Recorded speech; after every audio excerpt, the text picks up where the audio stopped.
Bonjour à toutes et à tous et bienvenue dans notre nouveau podcast sur 8e étage. Cette semaine, notre journaliste Chloé Cohen nous a emmenés à New York à la rencontre d'un groupe de chasseurs de rats. Le lien de ce long reportage d'ailleurs est disponible dans la description du podcast et pour en parler avec nous aujourd'hui, Pierre Falguerac, spécialiste et formateur à la gestion des rats. Pierre Falguerac, bonjour. Bonjour. Alors dans notre article, nous parlons de la prolifération des rats à New York, dont la légende estime leur nombre égal au nombre d'habitants de la ville. En réalité, ce serait plutôt 2 millions selon une étude réalisée en 2014. L'an dernier, c'était à Paris que nous avons beaucoup entendu parler de ce phénomène. Les rats qui prolifèrent en milieu urbain, c'est vraiment un problème qui ne se résout jamais. Alors, pour répondre à votre question, je vais répondre indirectement en fait. La prolifération, c'est un terme inventé par des journalistes qui ne connaissent rien aux rats et qui sont sensibles à des discours, on va dire, politiques. Les rats ne peuvent pas proliférer. Les rats sont des commensaux, c'est-à-dire qu'ils vivent à nos dépens sans trop nous nuire. Et leur population se stabilise en fonction des ressources disponibles. Les ressources sont de deux ordres. La première, c'est la nourriture. Les rats consomment 10% de leur poids chaque jour, enfin l'équivalent de 10% de leur poids chaque jour. Donc ce sont de formidables recycleurs de nos déchets. Mais ils ont besoin de nidifier. Dans le cas du rat d'égout, le surmulot, il a besoin de creuser des terriers ou d'aménager ce qui ressemble à des terriers dans des matériaux différents comme le polystyrène, le plastique, etc. S'ils ne peuvent pas nidifier, s'ils n'ont pas un terrier, un nid suffisamment confortable, il n'y a pas de reproduction. Et depuis que le monde est monde, les populations de rats sont stabilisées par ces deux phénomènes, ce qui fait que dans toutes les villes occidentales, où l'on a un ramassage régulier des déchets, un nettoyage plus ou moins régulier des trottoirs selon les quartiers, les populations de rats sont stabilisées et ne prolifèrent pas. C'est parce qu'il y a des travaux, notamment des travaux d'excavation, que des rats dérangés vont sortir de leur terrier pour aller manger ou aller s'abriter là où c'est possible. C'est sûr que quand on fait des travaux sans préalablement faire une campagne de dératisation, on fait sortir des rats de partout. Mais ils ne sont pas plus nombreux qu'avant. Ils vont être même moins nombreux puisque les rats sont... je ne vais pas dire qu'ils sont cardiaques, mais enfin, ils ont un système cardiovasculaire un peu plus fragile que le nôtre. Et quand ils sont en stress, parce qu'ils ont faim, parce qu'il faut chercher un coin pour dormir tranquille, eh bien, il y a quand même pas mal de mortalité. Et surtout, il n'y a pas de reproduction tant qu'ils n'ont pas pu trouver un terrier. Donc la prolifération, c'est un problème inventé par des journalistes incompétents. Enfin, incompétents ou mal informés, pardon. Donc on parlera pas de prolifération, effectivement. Est-ce qu'on a une idée, par exemple, à Paris, parce que j'avais vu que l'an dernier, il y avait des parcs publics qui avaient été fermés. Est-ce qu'on sait à peu près de combien, à combien il y a dans la population de rats à Paris, combien il y en a exactement? Alors, on a fait une étude sur Marseille, hein, mais n'importe quelle grande ville ressemble à n'importe quelle grande ville.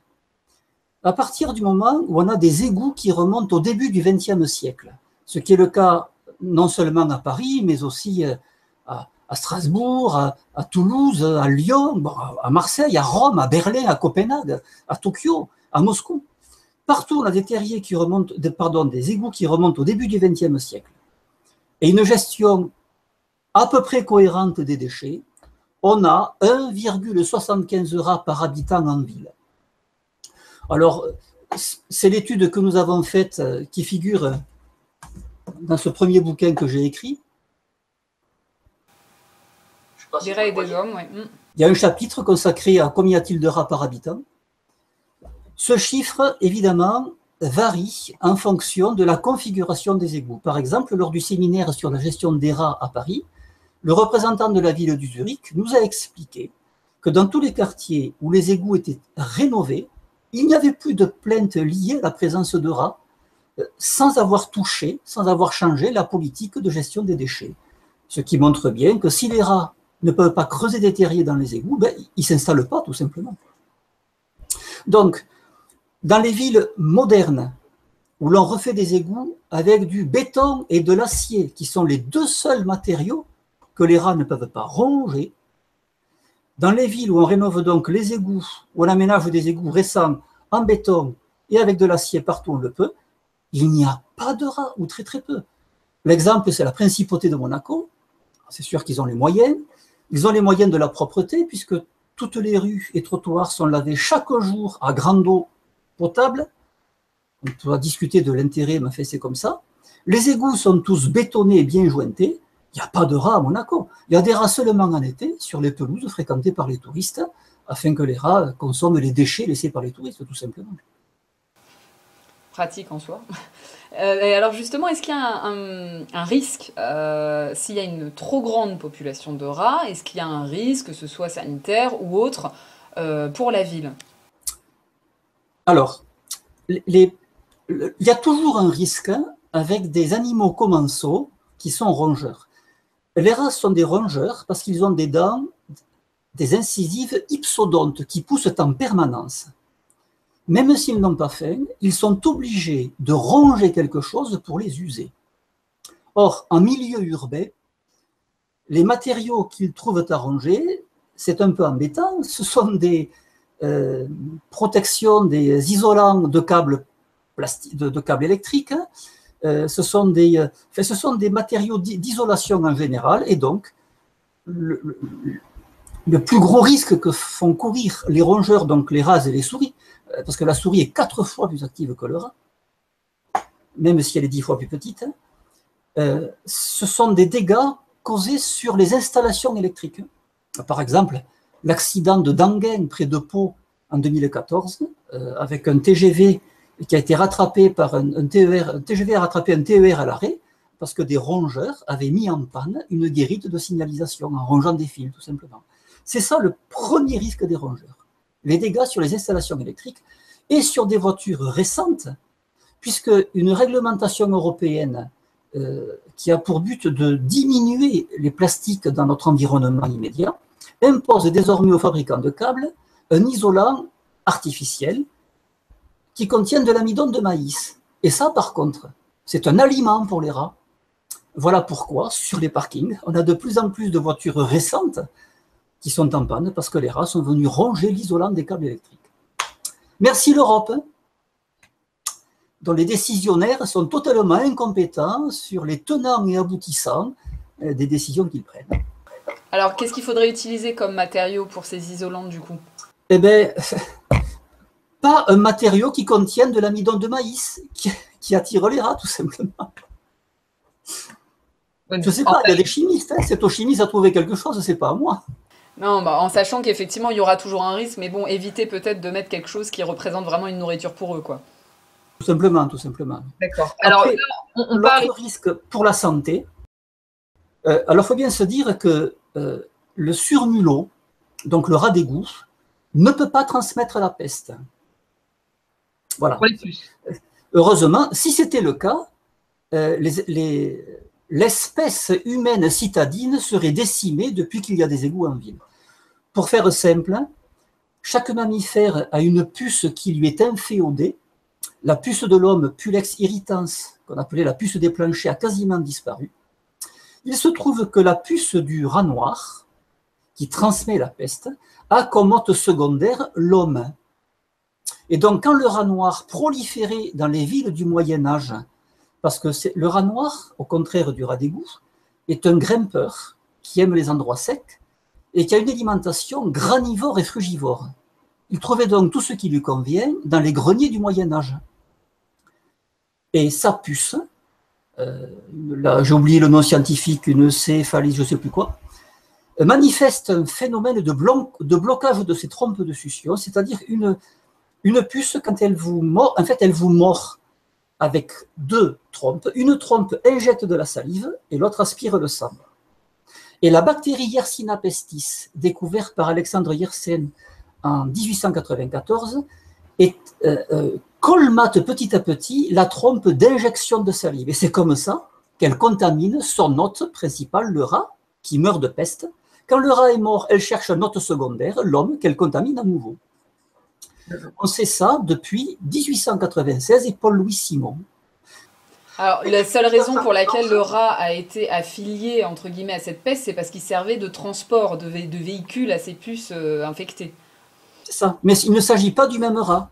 C'était le rat noir, le rat des greniers, vecteur de la peste. Le surmulot ne peut pas transmettre la peste, on le sait depuis 1914, et William Bacot, vu que la puce du surmulot ne peut pas transmettre la peste.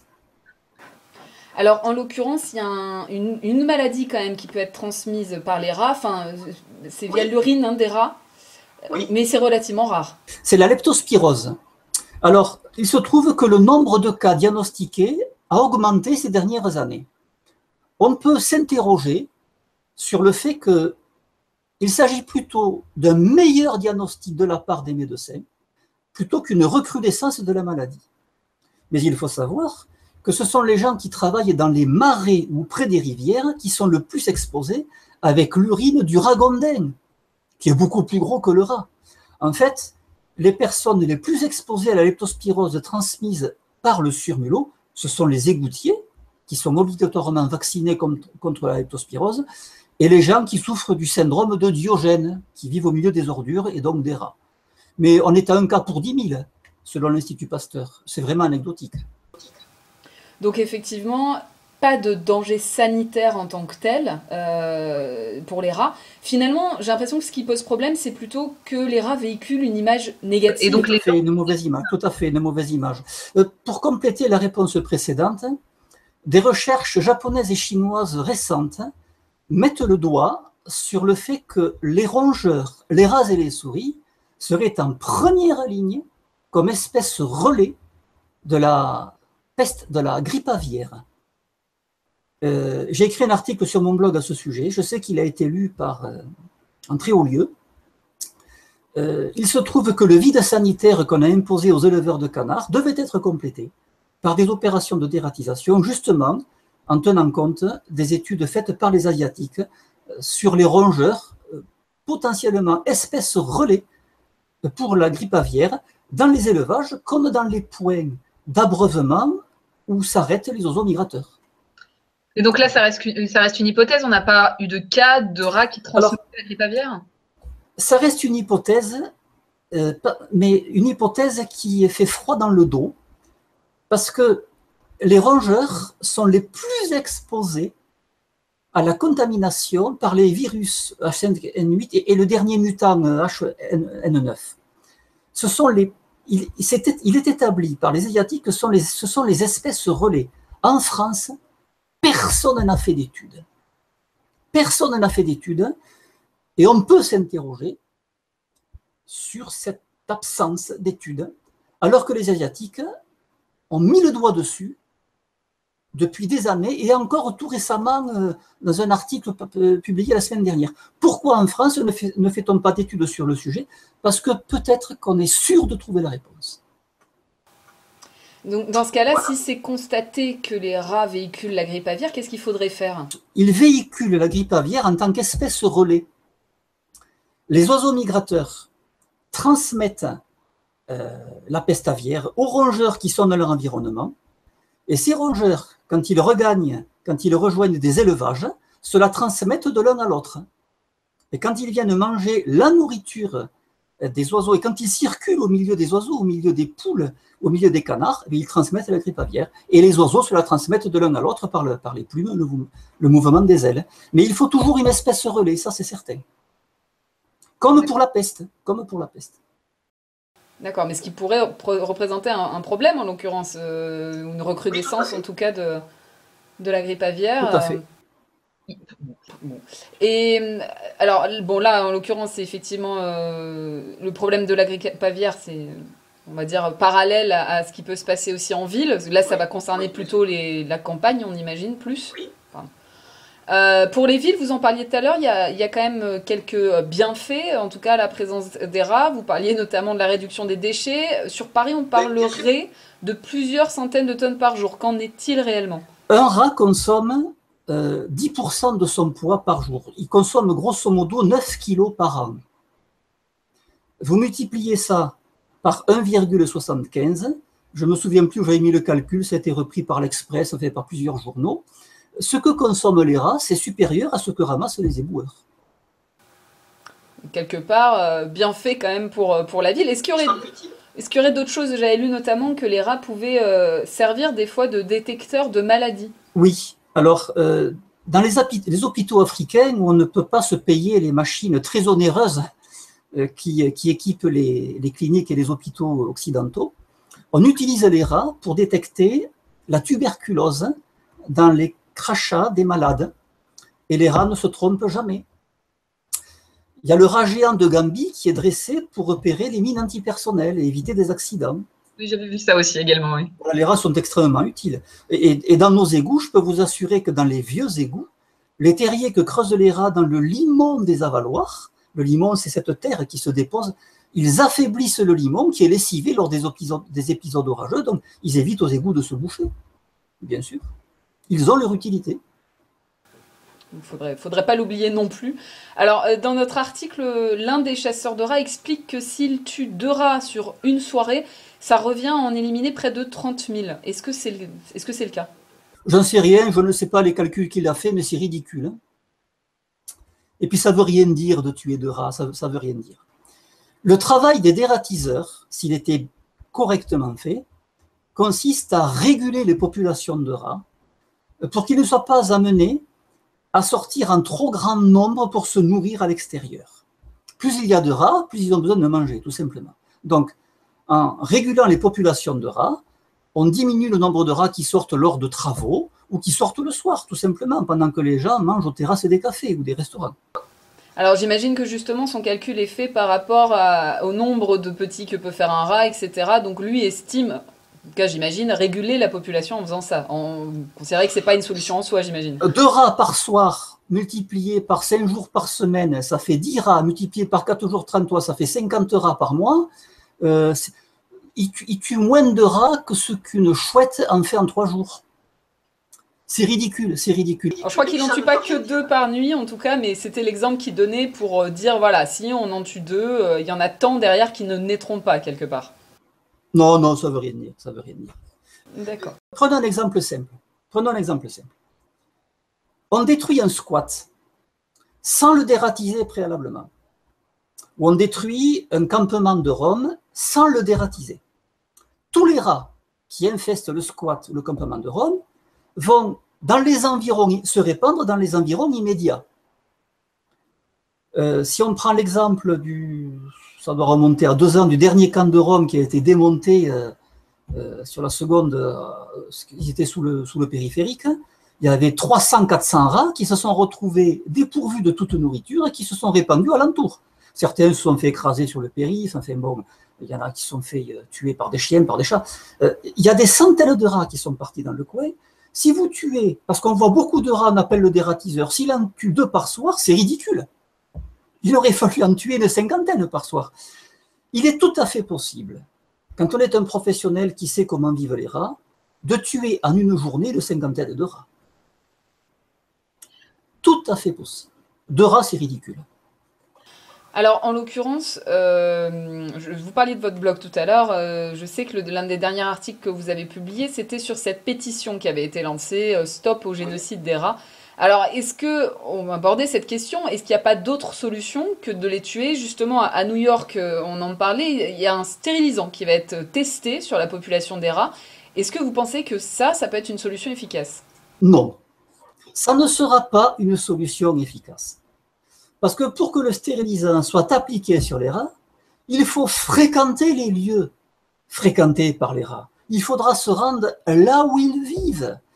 Et tout ça pose d'immenses problèmes parce que les médecins capables de manipuler ces médications n'y connaissent rien en rats. Ils n'auront pas l'habilitation pour entrer dans les égouts. Comme ils ne connaissent rien aux rats, ils ne sauront pas repérer les terriers. Il faut bien se dire, madame, que les rats à New York sont un enjeu politique. Tout ce qui est publié autour des rats depuis 10 ans à New York, et seulement à New York, est avec des arrière-pensées politiques. C'est-à-dire, à quel niveau? Si la municipalité ne montre pas qu'elle s'occupe des rats, elle perd des voix. Donc, ils ont créé le rat portail information, un numéro que doivent appeler les gens. J'ai dénoncé dans mon bouquin, dans mon blog, que ce numéro de téléphone serait davantage un vecteur de connaissance du mal-être des habitants de certains quartiers et pas de la réalité des rats. C'est exactement ce qui s'est passé. Et ils ont payé des études pour qu'on connaisse mieux les rats, pour que machin, patin, couffin, stériliser les rats, madame, ça ne marchera jamais. La seule solution pour tuer les rats, pour lutter contre les rats, je ne vais pas dire les tuer, pour lutter contre les rats, c'est de réduire leurs ressources vitales. Un, la gestion des déchets. Deux, l'état des égouts. Il y a des exemples de villes, j'ai cité Monaco parce que c'est l'exemplissime par définition, mais il y a des municipalités qui ramassent, autour de Paris, qui ramassent les déchets le soir, au moment où les rats sortent pour manger. Il n'y a plus de plaintes liées aux rats dans ces villes-là. Dans toutes les villes où on sort les poubelles le matin, alors qu'on les a sortis le soir, on met le couvert pour les rats le soir, on les débarrasse le matin, et on a des rats en permanence.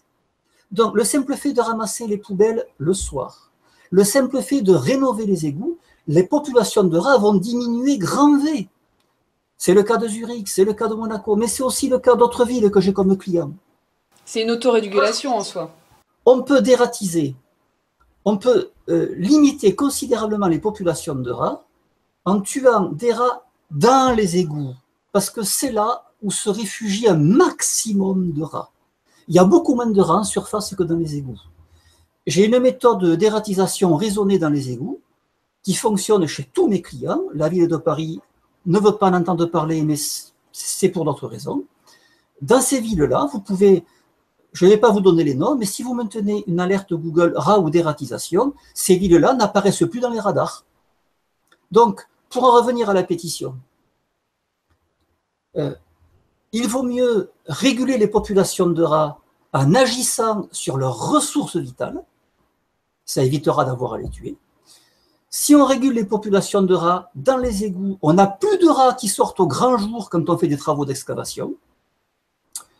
Et en ce qui concerne la mort par anticoagulant, c'est une mort quasi indolore. On ne peut pas dire que les rats souffrent. C'est une erreur de raconter que les rats souffrent. Ils s'affaiblissent.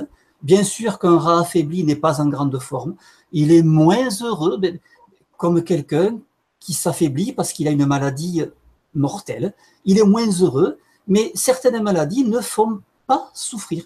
Et les rats ne souffrent pas parce que les hémorragies internes que provoquent les anticoagulants commencent par remplir ce qui correspond chez nous au péritoine, la cavité des viscères.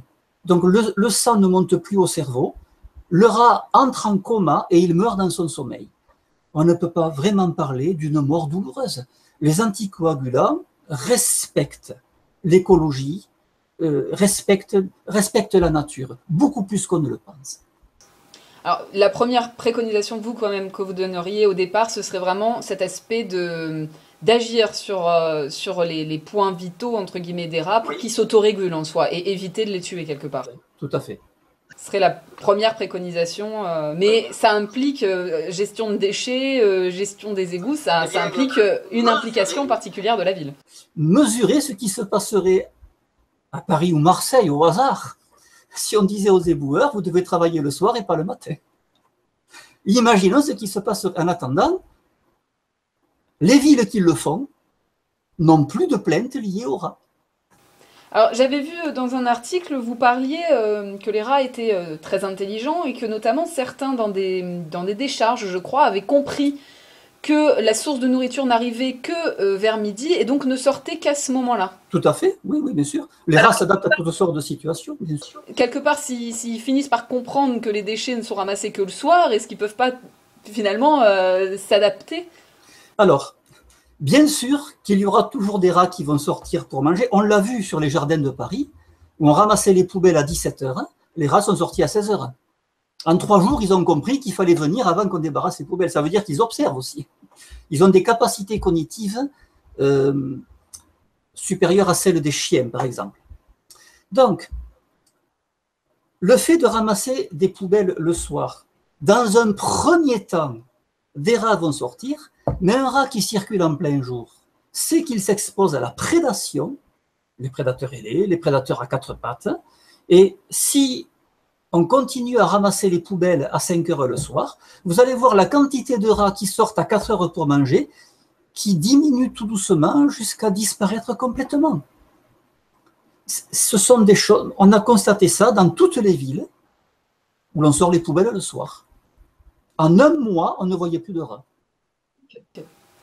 Donc, quelque part, si on devait faire un petit peu un bilan, donc là, vous parlez pour les villes, hein, toujours, comment faire pour réguler, mais finalement, j'ai l'impression qu'aujourd'hui, le problème se situerait ailleurs, mais ce serait plus dans les campagnes, puisque vous parliez tout à l'heure, effectivement, de cette question de la grippe aviaire.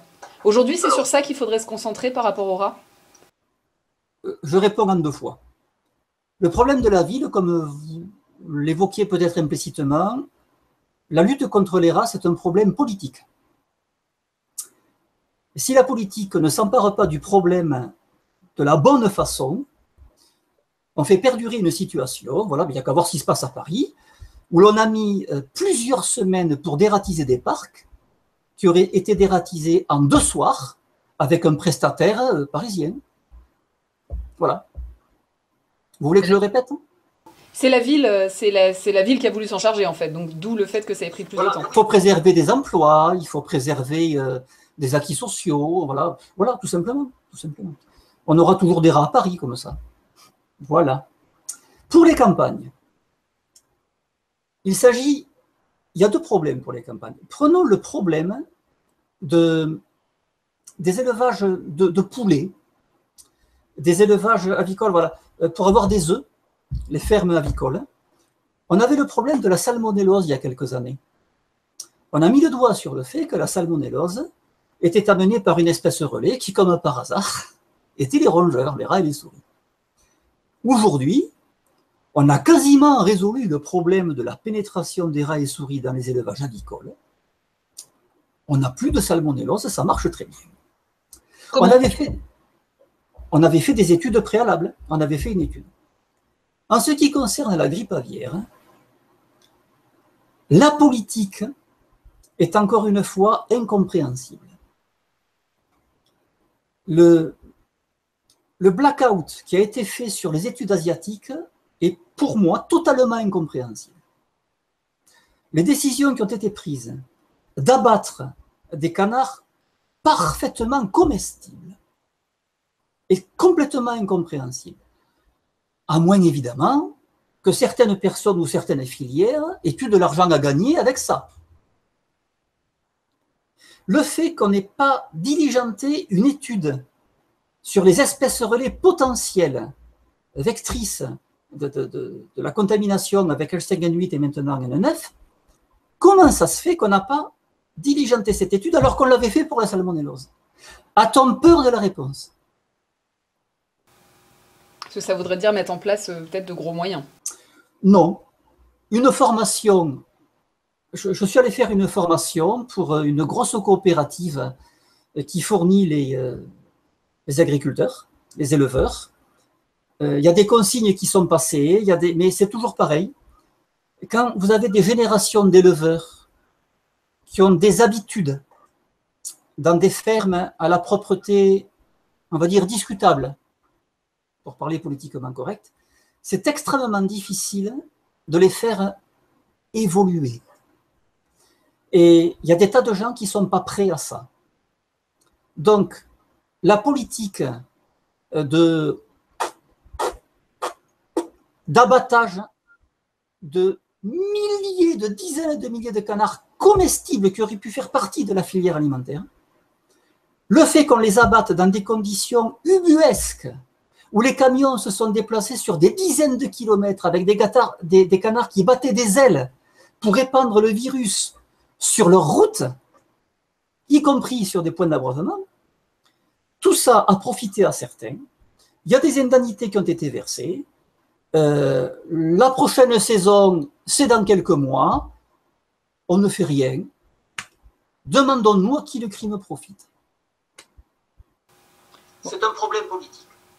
En tout cas, l'appel que vous lanceriez aujourd'hui, ce serait vraiment faire cette étude, au moins que le mot soit sorti et qu'on le sache. Ben voilà, qu'on fasse une étude. Et ça, c'est pas compliqué à faire. On va dans un élevage, il y a des terriers de rats ou des nids de souris à l'intérieur, il s'agit de faire des prélèvements. C'est tout simple à faire. Et ben voilà, on va conclure là-dessus effectivement sur cet appel à cette étude pour constater, vérifier si les rats sont bien relais de la grippe aviaire. En tout cas, je vous remercie beaucoup, Pierre Falguerac, d'avoir pris le temps de faire le podcast avec nous aujourd'hui. Le plaisir était pour moi. Alors pour tous nos internautes, je vous rappelle donc, si vous voulez consulter notre grand reportage de la semaine, le lien est dans la description du podcast. Je remercie encore Pierre Falguerac pour sa participation et à tous nos internautes, je vous dis à la semaine prochaine pour un nouveau podcast sur 8e étage.